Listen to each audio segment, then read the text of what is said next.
बिस्मिल्लाहिर्रहमानिर्रहीम। JDC USA के trustee Rizwan साहब की जानिब से उन्होंने अपनी पर्सनल हैसियत में जेडीसी को कुर्बानी बराए मुस्तकीन के लिए ये एक बहुत शानदार और खूबसूरत बैल दिया है और हम रिजवान भाई के बहुत शुक्रगुजार हैं कि उनकी जानिब से ये बहुत ही खूबसूरत बैल है। इसकी वाइट पलकें हैं, इसकी वाइट आंखें हैं और बहुत हैवी बैल है ये।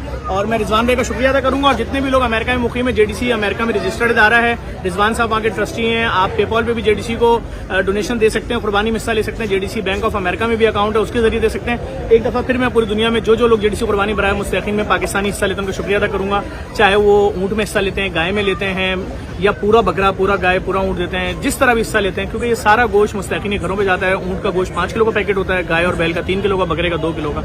उन लोगों के घरों में जाता है जिनके शायद पूरे साल उनके बच्चे गोश्त नहीं खाते। एक दफा फिर रिजवान साहब का शुक्रिया। अगर आप भी कोई जानवर देना चाहते हैं, हिस्सा लेना चाहते हैं, जेडीसी के पेज पे, वेबसाइट पर रब्ता कर सकते हैं, हमारे फोन नंबर लिखकर रब्ता कर सकते हैं। वीडियो को लाजमी शेयर कीजिएगा। बहुत शुक्रिया।